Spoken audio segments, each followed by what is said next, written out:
ఓం నమః శివాయ శ్రీమాత్రే నమః. మిత్రులకి శ్రేభిలాషులకి అలాగే నేను ఇంతగా ఆదరిస్తున్న యూట్యూబ్ ప్రేక్షకులందరికీ కూడా పేరు పేరు ధన్యవాదాలు. మిత్రులారా, మీ అందరికీ పరాదేవత ఎలవెలలా మీతో ఉండి మీ మనోవాంఛ నెరవేర్చాలని మనస్ఫూర్తిగా కోరుకుంటున్నాను.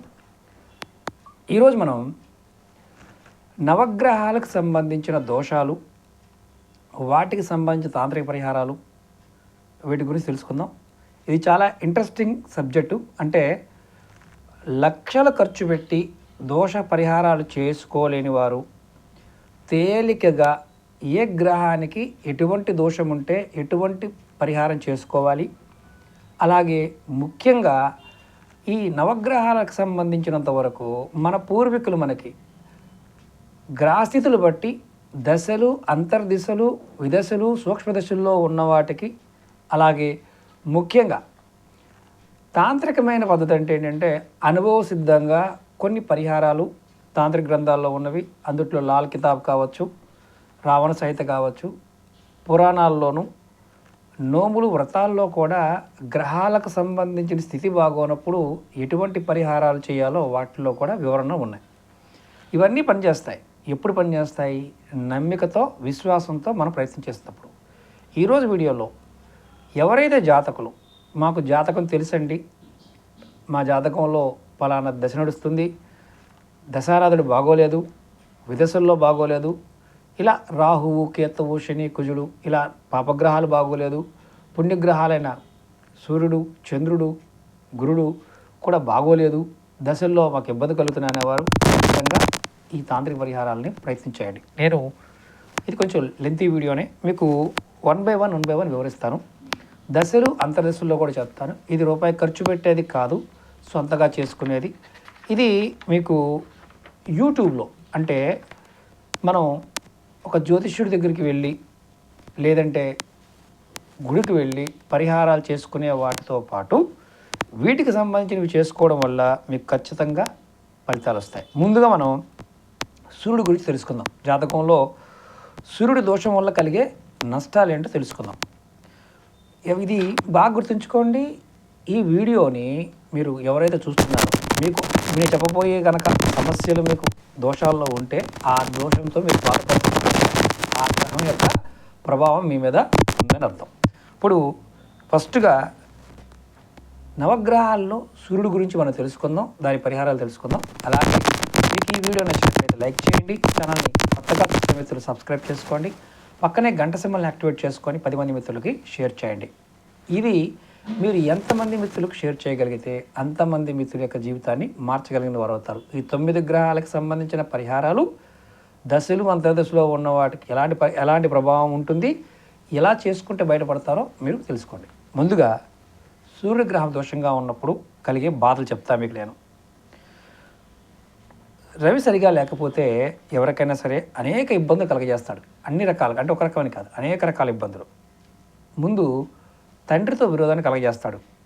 మూడవది ఉద్యోగస్తులకి తరచూ బదిలీలు అవుతుంటే గవర్నమెంట్ ఉద్యోగం కానీ ప్రైవేట్ ఉద్యోగం కానీ సూర్యుడు జాతకరీత్యా బాగోనప్పుడు ఉద్యోగాలలో చేసే పనుల్లో ఎప్పుడు మారుతూ ఉంటారని అర్థం. నాలుగోది అది వ్యాపారస్తులైతే వ్యాపారస్తులపైన దాడులు జరగడానికి అవకాశం ఎక్కువగా ఉంటుంది. అంటే మీరు ట్యాక్స్ కట్టలేదని, లేకపోతే మెటీరియల్ సరిగా లేదని, ఇలా రకరకాల విషయాలతో దాడులు జరుగుతాయి. ఐదవది రాజకీయ నాయకులు అనుకోండి. రాజకీయ నాయకుల్లో సూర్యుడు బాగోనప్పుడు పదవి నుంచి దిగిపోవాల్సి వస్తుంది, లేదా ఎన్నికల్లో పరాజయాలు పాలవుతారు.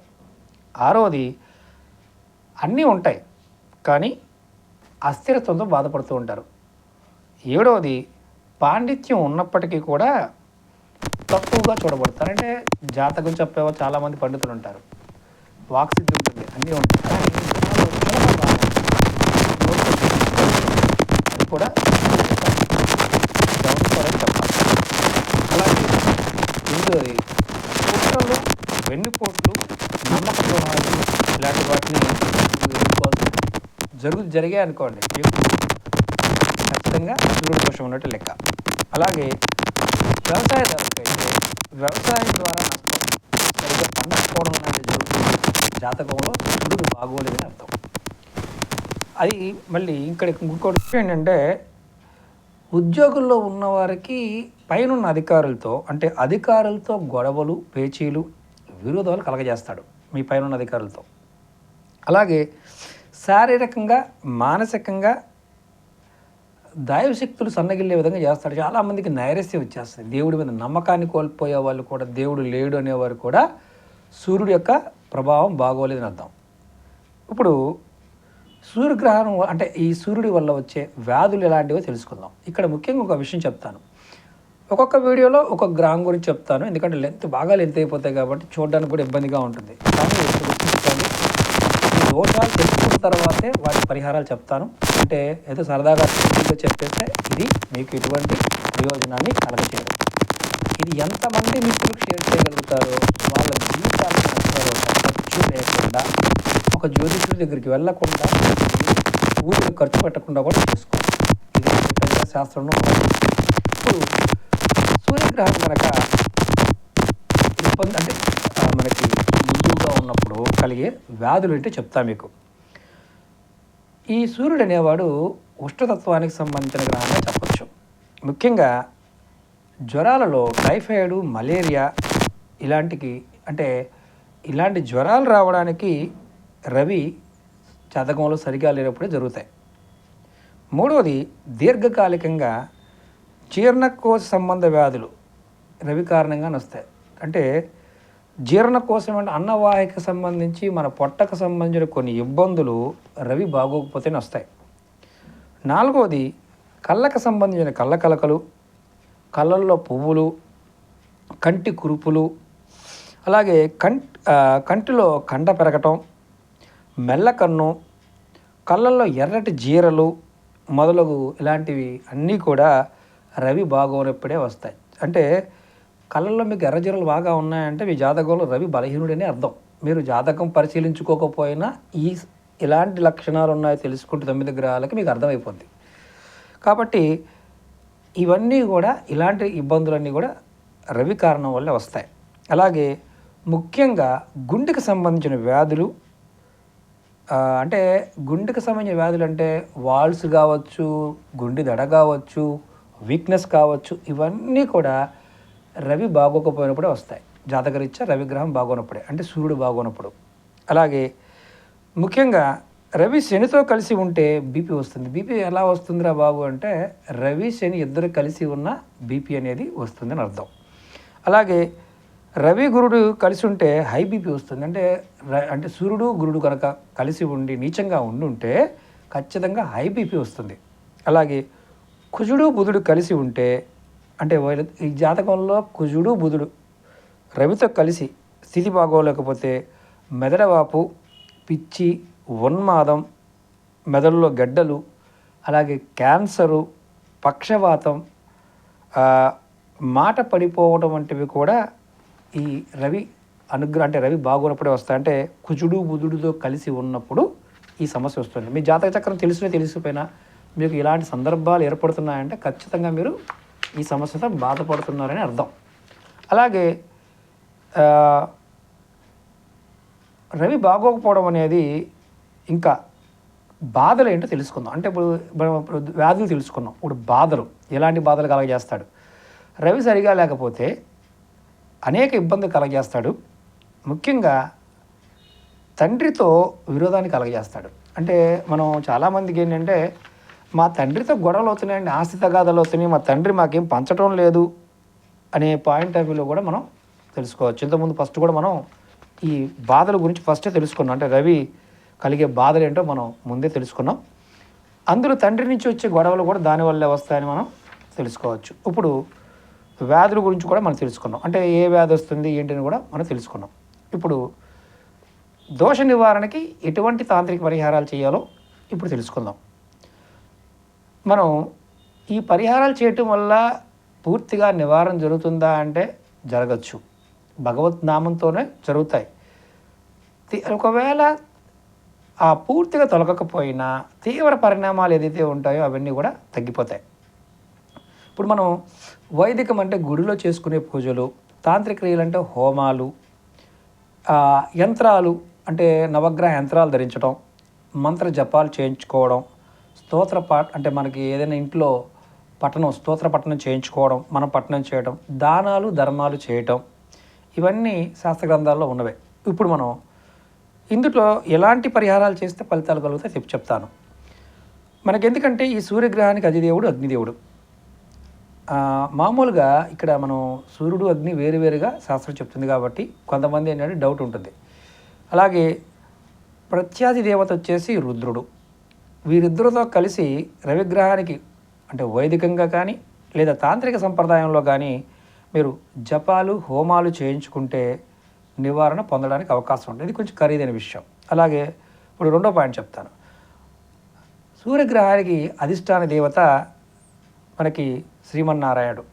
శ్రీమన్నారాయణ మంత్రం అష్టాక్షరి మంత్రం ఓం నమో నారాయణాయ ఈ మంత్రాన్ని కానీ, అలాగే భాగవతంలో అంటే 6వ దాంట్లో 6వ స్కందంలో గల నారాయణ కవచాన్ని కానీ, అంటే భాగవతంలో ఉన్నదాన్ని నారాయణ కవచ పుస్తకం దొరికిన చదువుకోవచ్చు.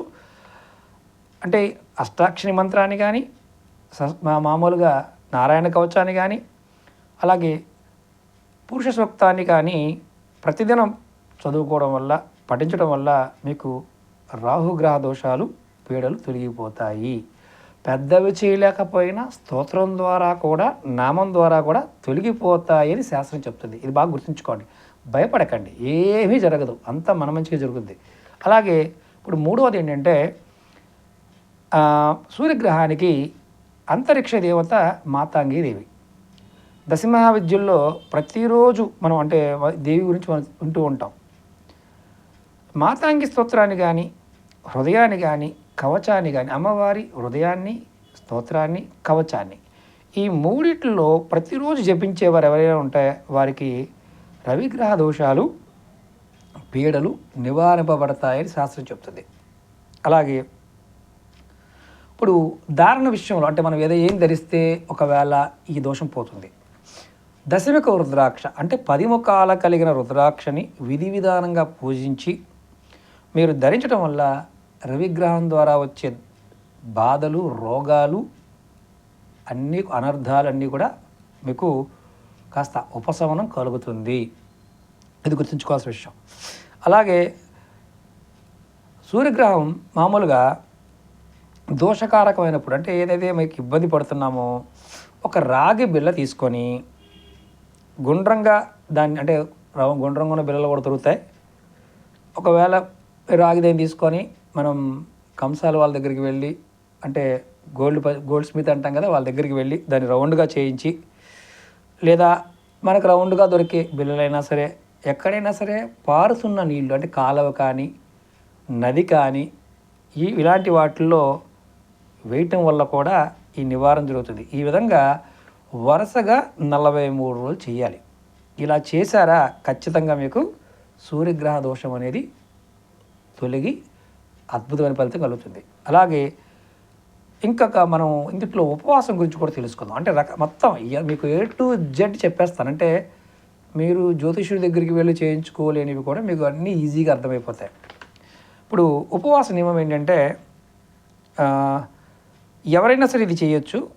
ఇది శుక్లపక్ష ప్రథమ రవివారం అంటే ఆదివారం నాడు శుక్లపక్షం మొదటి ఆదివారం నాడు ప్రారంభించి 12 కానీ లేదా 30 రోజులు చేయాలి. అంటే 30 అంటే రోజులు కాదు, ఆదివారం ఆదివారం ఆదివారం అలా చేయాలి. 30 ఆదివారాలు కానీ లేదా 12 ఆదివారాలు కానీ చేయాలి. ఆదివారం రోజున సూర్యోదయం వేళ అంటే కరెక్ట్గా సూర్యుడు ఉదయించే సమయంలో సూర్యుడికి నమస్కారం చేసే స్నానాది కార్యక్రమాలు ముగించుకున్న తర్వాత చేయాలి.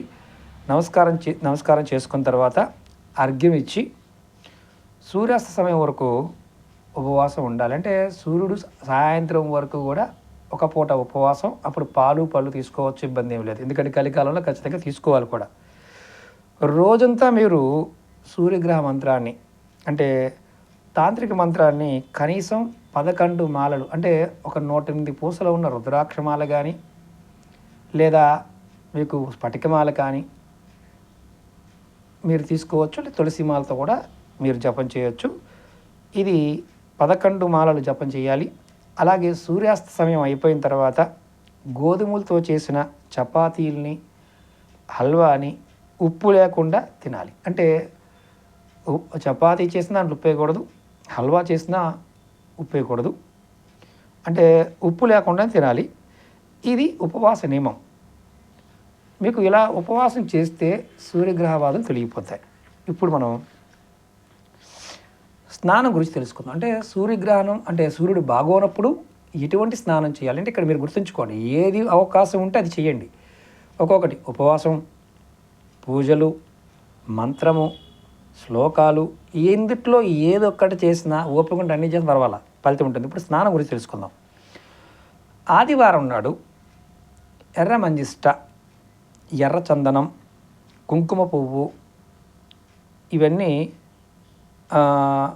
రాగి బిందుడి నీళ్ళు అంటే ఒక 15 లీటర్లు కాపర్ బిందులో నీళ్లు తీసుకొని కలిపి సూర్య స్తోత్రం అంటే సూర్యుడి యొక్క స్తోత్రాన్ని జపించి మంత్రజపంతో, అంటే మామూలుగా నాకు స్తోత్రం చదువుకోవడం రాదనుకుంటే సూర్యుడి యొక్క మంత్రాన్ని జపించి, అంటే దాన్ని అభిమంత్రించడం కోసం చేసుకోవాలి. ఇవి మీరు కరెక్ట్గా సూర్యోదయం అవుతున్న సమయంలో గుండ్రంగా రౌండ్గా ముగ్గు వేసి దర్బలు వేసి, మనకి బయట దర్బలు దొరుకుతాయి, ఇవన్నీ కూడా పూజా వస్తువులు అమ్మే షాపులు దొరుకుతాయి.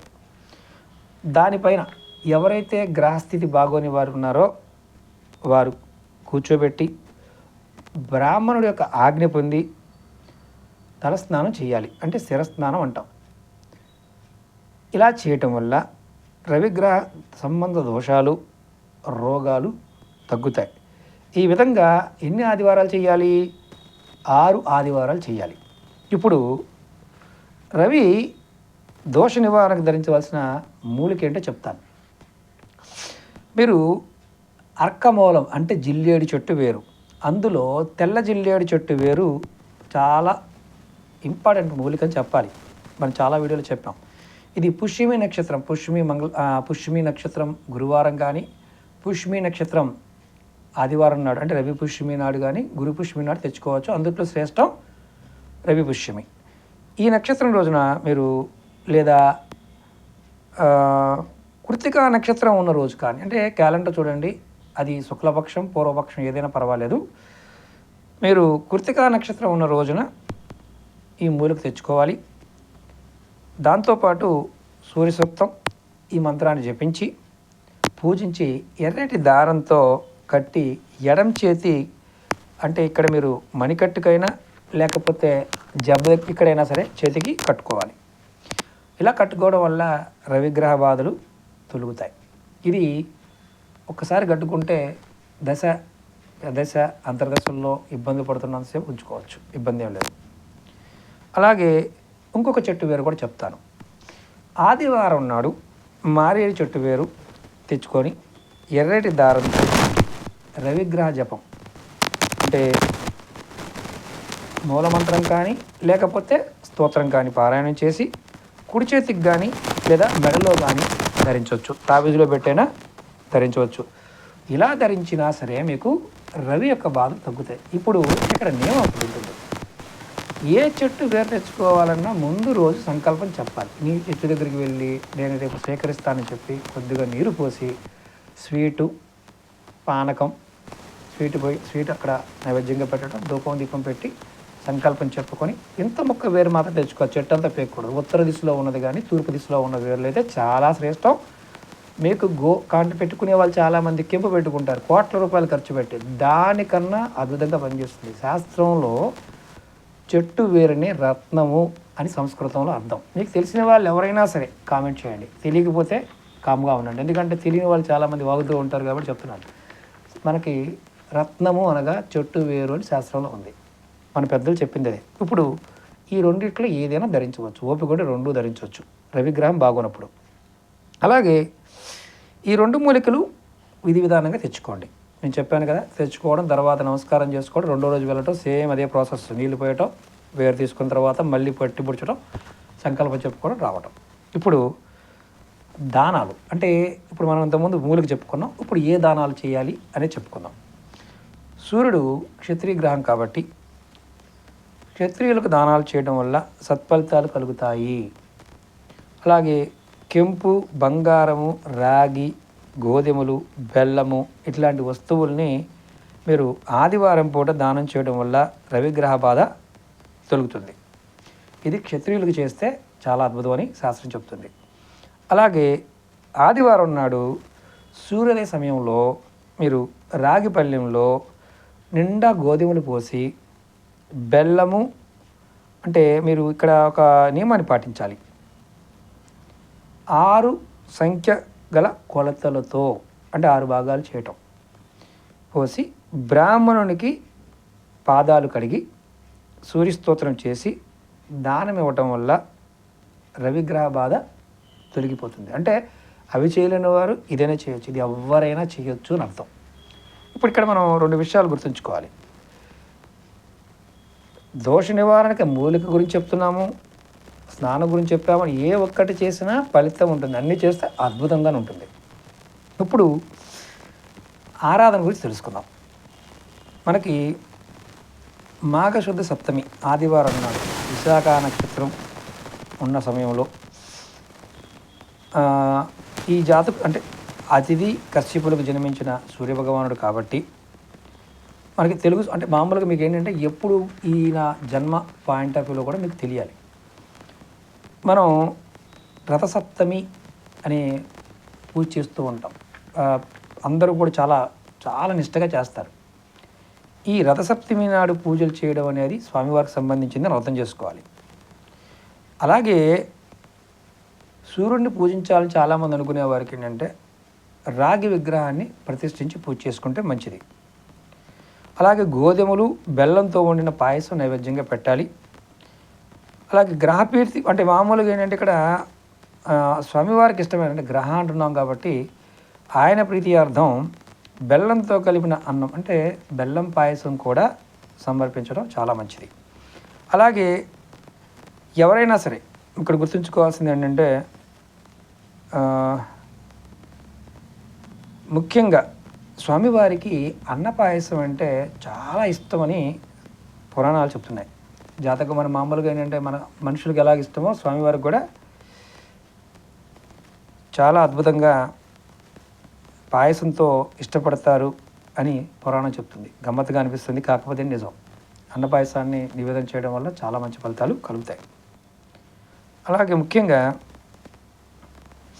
స్వామివారు సప్తవర్ణాలకు ప్రతీకగా, అంటే ఇంద్రధనుసు ప్రతీక ఎలా ఉంటుందో 7 గుర్రాలు ఉంటాయి. ముఖ్యంగా ఈయన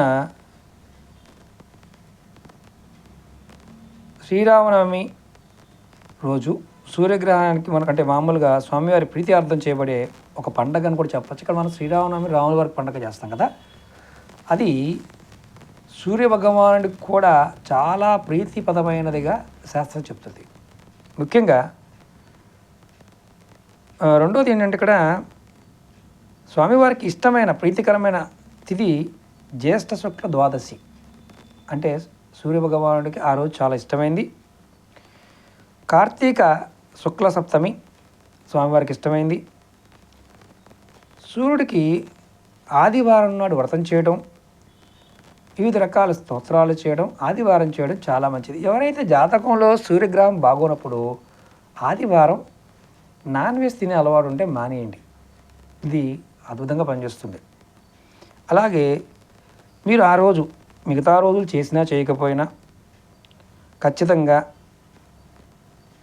ఆదిత్య హృదయాన్ని లేదా సూర్యాష్టకాన్ని, సూర్యుడి యొక్క అష్టోత్తర శతనామావళిని కానీ, అలాగే విష్ణు సహస్రనామ పారాయణ చేయటం కానీ, పురాణం చదివేవారు ఎవరైనా సరే హరివంశ పురాణం ఇది పారాయణ చేసినా కానీ, దాంతోపాటు గాయత్రి మంత్రాన్ని, అంటే ఎవరైతే గాయత్రి మంత్రం తీసుకుంటారో వారు ఖచ్చితంగా గాయత్రి మంత్ర ఉపాసన చేసిన, దీక్ష చేసిన, జపం చేసిన సూర్యుడికి ప్రీతి కలిగి ప్రతిరోజు సూర్యుడికి చేసే నమస్కారం, పూజ ఇలాంటివి ఖచ్చితంగా ఫలితాలు ఉంటాయి. అలాగే త్రిసంధ్యల్లో, అంటే ఉదయము, మధ్యాహ్నము, సాయంత్రం కూడా మనం ఈ పూజ ఆయనకి స్తోత్రం కానీ పారాయణం చేయడం వల్ల కూడా మంచి ఫలితాలు వస్తాయి. ఇది కొంచెం బ్రాహ్మణోత్తములు ఎవరైనా జాతకం బాగిన వారు ఇది గుళ్ళో ఉండి కూడా చేసుకోవచ్చు. ఇప్పుడు రవిదశ అంతర్దశలో కలిగే దుష్ప్రభావాలు, వాటికి చేసుకోవాల్సిన పరిహారాలు ఈ వీడియోలో చెప్తాను. ఒకటి, రవిదశ 6 సంవత్సరాలు. రవిదశలో అంటే రవి భుక్తి 3 నెలల 18 రోజులు ఉంటుంది. ఈ సమయంలో అగ్ని ప్రమాదాలు, స్త్రీలకు అబార్షన్స్ అవ్వడం, బంధువులతో విరోధం, ఎడమ చెవికి వ్యాధి రావడం, తలకు దెబ్బ తగలడం, కిడ్నీ వ్యాధి ప్రారంభమయ్యే అవకాశాలు ఈ సమయంలో ఉంటాయి. అంటే బాగోనప్పుడు పరిహారం ఏం చేయాలయ్యా ఇలా ఉంటే? శివుడికి ఆదివారం నాడు అభిషేకం చేసి బిల్వపత్రాలతో అర్చించాలి. ఎంత సింపుల్ చూడండి. ఇలాంటన్నిటికీ ఆదివారం నాడు శివాలయానికి వెళ్ళి చక్కగా అభిషేకం చేసి బిల్వపత్రాలు సమర్పిస్తే అలా వెళ్ళిపోతాయి. ఇది ఖర్చులేని ఉపాయం, చేసుకోవడానికి ఈజీగా ఉంటుంది, ప్రయత్నం చేయాలి. అలాగే ఇప్పుడు రెండవది, రవిదశలో చంద్రభక్తి 6 నెలలు ఉంటుంది. ఇది మంచి కాలంగానే చెప్పాలి. సంతోషము, ప్రభుత్వ అనుకూలము, ఆగిన వివాహాలు జరగటము, వృత్తిలో లాభాలు, అలాగే వాహనము, గృహము, ధాన్య వృద్ధి ఇలాంటివి కూడా జరుగుతాయి. కుడి కంటికి వచ్చే వ్యాధి తగ్గిపోవడం కూడా జరుగుతుంది. ఇక్కడ చంద్రుడు సూర్యుల్లో ఉన్నప్పుడు, మిత్రగ్రహంగా ఉన్నప్పుడు మంచి ఫలితాలే ఉంటాయి. ఆ దశలో కూడా బాగుంటాయి. ఇప్పుడు ఇక్కడ మనం రెండో విషయం కూడా గమనించాలి. ఈ పరిహారాలతో పాటు ఇంకా మనం ఇప్పుడు దీంట్లో పరిహారం ఏమన్నా ఉంటుందా అంటే ఉంది. దీంట్లో కూడా ఇష్టదైవ పూజలు చేస్తే ఈ శుభ ఫలితాలు ఇంకా అధికమవుతాయి. పరిహారం కూడా అదే. అంటే మీరు ఈ సమయంలో పూజ చేసిన చేయకపోయిన ఫలితం ఉంటుంది, కానీ మీరు ఇష్టదైవ పూజ చేసినట్లయితే ఇంకా అద్భుతమైన ఫలితాన్ని పొందుతారు. ఇప్పుడు రవిదశలో కుజభుక్తి అంటే 4 నెలలు 6 రోజులు ఉంది. అధికంగా నొప్పి కలిగించే వ్యాధులు, తండ్రి కొడుకుల బంధంలో విభేదాలు, అనవసరమైన అంటే ఇక్కడ కొన్ని మనం ఇబ్బందికరమైన విషయం ఏంటంటే లేనిపోయిన వాటి వల్ల శారీరక బాధలు కలుగుతాయి. శారీరకమైన విషయాల వల్ల చేతిలోనే ఉన్న వస్తువుల్ని దొంగతనం జరగటం, ఇంట్లో వస్తువులు పెట్టి మర్చిపోవడం, దీనివల్ల అనవసరమైన అలసట కలగటం, అంటే మానసిక బాధతో పాటు కోల్పోయామన్న బాధ కలగటం, భూ సంబంధితమైన ఆస్తుల్లో నష్టాలు రావటం కూడా రవిదశలో కుజుడు ఉన్నప్పుడు జరుగుతుంది. అలాగే 4వది, రవిదశలో రాహుభుక్తి 10 నెలల 24 రోజులు ఉంటుంది. రాహు శుభ ఫలితాలు లేని కష్టకాలం చెప్పచ్చు. రవితో రాహు ఉన్న, కేతు ఉన్న నష్టం ఎక్కువగా ఉంటుందని మనం తెలుసుకోవాలి. ఇప్పుడు ఈ సమయంలో ఎలా ఉంటుందంటే పూర్వీకులు ఆస్తి కొరకు కారాగార వాసం, అంటే కోర్టు కేసులు ఇలాంటివి అవ్వటం, అంటే సహోదరులు ఉన్న ఎవరైతే అన్నదమ్ములు ఉంటారో వాళ్ళకి విపత్తులు రావడం, అంటే ఏదో యాక్సిడెంట్లు కానీ, ఇబ్బందులు కానీ, ఆర్థిక ఇబ్బందులు కలగడం, పిల్లలకు తల్లిదండ్రుల నుండి దూరంగా వెళ్ళడం, దానివల్ల తల్లిదండ్రులకి శోకం కలగడం, ఆస్తి వివాదాలు, ఉమ్మడి కుటుంబంలో విడిపోవడం, పుత్రనాశనం, విషభయం లాంటి దుష్ఫలితాలు రాహువు ఉన్నప్పుడు జరుగుతాయి. అంటే రవిదశలో పరిహారం ఏం చేయాలయ్యా? ఆదివారం నాడు రాహుకాలంలో ఎరుపు రంగు పువ్వులు, నిమ్మకాయ, అన్నంతో దుర్గాదేవికి పూజించాలి. మళ్ళీ చెప్తాను, ఇది ఇబ్బంది పడే వాళ్ళు ఎవరైనా సరే ఆదివారం రాహుకాల సమయంలో ఎరుపు రంగు పువ్వులు, నిమ్మకాయ, అన్నంతో దుర్గాదేవిని పూజించాలి. ఇప్పుడు 5వ పాయింట్ తెలుసుకుందాం. అంటే దశలో విదశల గురించి తెలుసుకుంటున్నాం. రవిదశలో గురుభక్తి 9 నెలల్లో 18 రోజులు. ఇది చాలా శుభమైన కాలంగా చెప్పాలి. ఉన్నత విద్య చదువుకోవడానికి ఆస్కారాలు పడతాయి. ఇతర కళల యందు ఆసక్తి, పిల్లల ద్వారా గౌరవము, మీకున్న విరోధులు బలం తగ్గడం, సంపదలో లాభాలు రావడం, తక్కువ ప్రయత్నంలోనే ఎక్కువ ఫలితాలు, ఎక్కువ లాభాలు రావడం, స్నేహితుల వలన సంతోషం కలగడం, ఇవన్నీ జరుగుతాయి. అయితే ఇక్కడ కూడా పరిహారం ఉంది. ఏం చేయాలంటే ఆవుకి ఆకుకూరలు తినిపించాలి, గురువు యొక్క ఆశీర్వాదం పొందడం, తద్వారా ఈ శుభ ఫలితాలు మరింత అద్భుతాన్ని కలగజేస్తాయి. ఇప్పుడు రవిదశలో శనిభక్తి అంటే ఇది కూడా 11 నెలల 12 రోజులు ఉంటుంది. ఈ సమయంలో జాతకుడికి తండ్రికి వైద్య ఖర్చులు, మనోబాధ, మంచి స్నేహితులు శత్రువులు అవ్వటం, అగౌరవం ఏర్పడటం, పదవీ నష్టం, జీవితం మీద విరక్తి కలగటం, ఇది మీకు జరిగింది అంటే రాహు దశలో శని ఉన్నాడని అర్థం. దీనికి పరిహారం ఏంటయ్యా? ఆదివారం నాడు భైరవుడికి ఎరుపు రంగు పువ్వులతో నిమ్మకాయలతో దండ చేసి ఆవుని దీపం వెలిగించి పూజించాలి. అంగవిహీనులకి దానం చేయడం చాలా అవసరం. అంటే మీరు ఇక్కడ ఒకటి గుర్తుంచుకోండి, గురువుగారు అంగవిహీనులు అంటున్నారు, కాళ్ళు చేతులు లేని వాళ్ళు అంటే అనాథాశ్రమాల్లో కాళ్ళు లేని వాళ్ళు ఉంటారు కదా, వాళ్ళకు కూడా మీరు దానం చేయొచ్చు. ఇప్పుడు 7వది రవిదశలో బుధభక్తి 10 నెలల 6 రోజులు.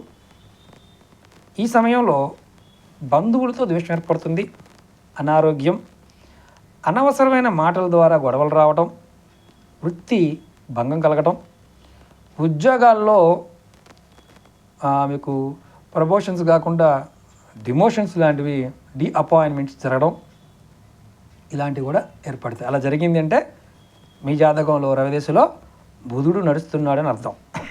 అలాగే 8వది రవిదశలో కేతు అంతర్దశ, దీని భుక్తి అంటాం. 4 నెలల 6 రోజులు. జ్ఞాపకశక్తి తగ్గిపోవడం, దానివలన మనస్తాపం ఏర్పడటం, ఇల్లు మారటం, పని కూడా మారటం, లాభాలు లేని ప్రయాణాలు చేయటం, బంధువులతో కలహాలు, మనోవేదన, అధిక చెడు ఫలితాలు కలగడానికి అవకాశం ఉందని చెప్పాలి.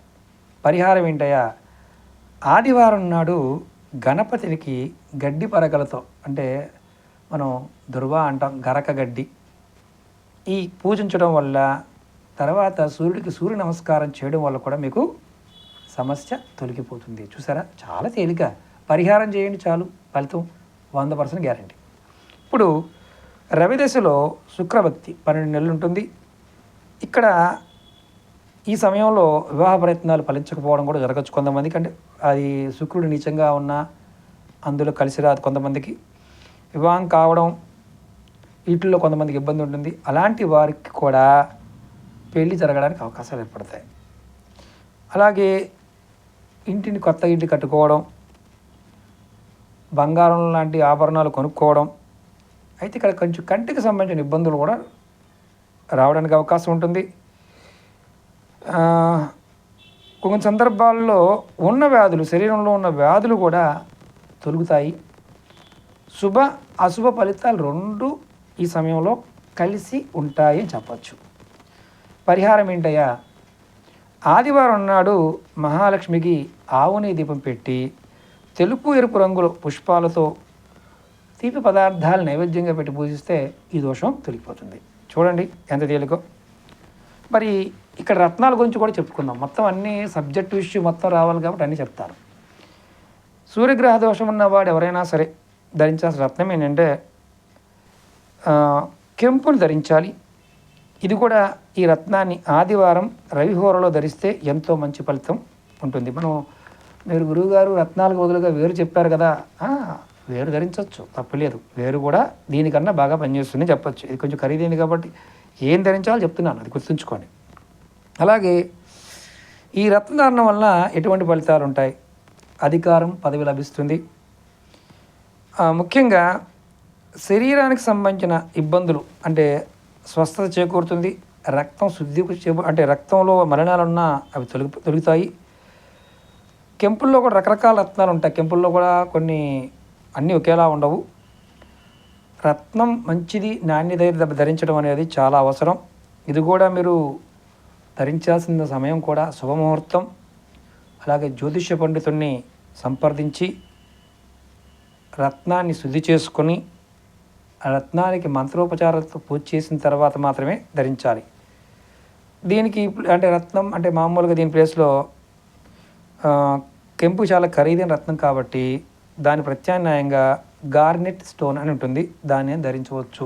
దాని ప్లేస్లో కూడా మనం రుద్రాక్షలు, చెట్టు వేలు కూడా ధరించవచ్చు. మనం ఇంతకుముందు వీడియోలో కూడా చెప్పుకున్నాం. ఇప్పుడు ధరించవలసిన రుద్రాక్ష గురించి చెప్తాను. అంటే సూర్యగ్రహ దోషం ఉన్నవారు ఎవరైనా సరే అంటే మామూలుగా 12 ముఖాల రుద్రాక్ష లేదా ఏకముఖ రుద్రాక్ష, ఈ రెండింటిని కూడా ధరించవచ్చు. ముఖ్యంగా 12 కంటే కూడా ఏకముఖి ధరించడం వల్ల చాలా మంచి ఫలితాలను మీరు పొందగలుగుతారు. నియమాలు ఉంటాయి, రుద్రాక్ష నియమాలు, అంతకుముందు వీడియోలో కూడా చెప్పాను, అది కొంచెం గుర్తుంచుకోవాలి. ఇది ధరించడం వల్ల సూర్యగ్రహ దోష నివృత్తి కలుగుతుంది. అలాగే దోషాలు కూడా తగ్గిపోతాయి. నిత్య సాధన చేయాలి. రుద్రాక్ష వేసుకున్నప్పుడు మాంసం మద్యం లాంటివి సేకరించకూడదు. మంత్రజపం చేసుకోవడం చాలా మంచిది. ఈ రుద్రాక్షని స్త్రీలు కూడా ధరించవచ్చు, ఎటువంటి ఇబ్బంది లేదు. 12 ముఖాలు 13 ముఖాలు. ఇది ఈ వీడియోలో సూర్యగ్రహానికి సంబంధించి, నెక్స్ట్ వీడియోలో చంద్రగ్రహానికి సంబంధించిన వీడియో చెప్తాను. ఎందుకంటే చాలా అప్పటికే 35 నిమిషాలు అయిపోయింది. మీకు టూకీగానే చెప్పాను, కానీ ఉన్నది మొత్తం పూర్తి సబ్జెక్ట్ చెప్పాను. మీకు ఈ వీడియో నచ్చినట్లయితే లైక్ చేయండి. ఛానల్ని కొత్తగా చూసే మిత్రులు సబ్స్క్రైబ్ చేసుకొని పక్కనే గంట సింబల్ ఉంటుంది, దాన్ని యాక్టివేట్ చేయండి. 10 మంది మిత్రులకు షేర్ చేయండి. ఫేస్బుక్లోను, ట్విట్టర్లోను, వాట్సాప్ గ్రూపుల్లోనూ చేయండి. నేను 9 గ్రహాల గురించి చెప్తాను. అలాగే వీడియో పైన మీకు ఒక లింక్ వస్తుంది. గ్రహ దోషాలన్నిటి తొలగించుకోవడానికి తాంత్రిక ఉపాయం ఒకటి చెప్పాను, అది ముందే చెప్పాను. అది ఆ లింక్ కూడా ఓపెన్ చేస్తే అన్ని గ్రహాల దోషాలు అలా వెళ్ళిపోతాయి. డబ్బు ఖర్చు పెట్టాల్సిన అవసరం ఏమాత్రమూ లేదు. కాబట్టి మీరు మన పెద్దలు చెప్పిన దాన్ని మీకు నేను పూర్తిగా వివరంగా చెప్తాను. అలాగే నా వీడియోల గురించి చాలామంది అంటే లెంతీ వీడియోలు అనేవారు కొంతమంది, సోది ఎక్కువ ఉందని కొంతమంది. ఇష్టమైన వాళ్ళు చూడండి, కష్టమైన వాళ్ళు మానేయండి, ఇబ్బంది ఏమీ లేదు. ఎందుకంటే ఎవరికి కావాలో, ఎవరికి ఆ పరాదేవత నా వాక్ అనుగ్రహం ఉందో వారికి అది లభిస్తుంది. అలాగే జాతకాల గురించి, తాంత్రిక వస్తువుల గురించి కావాలనుకునేవారు మన వెబ్సైట్లో తీసుకోవచ్చు. జాతకం గురించి తెలుసుకోవాలనుకునేవారు మన వీడియో డిస్క్రిప్షన్లో నెంబర్ ఇచ్చాను, 9440593655 నెంబర్కి కాంటాక్ట్ చేసి మీకున్న సమస్యలకి తెలుసుకోవచ్చు. ఫీజు ఉంటుంది, ఫీజు లేకుండా ఎవరికి చెప్పడం జరగదు. ఓకే మిత్రులారా, ఓం నమః శివాయ, శ్రీమాత్రే నమః.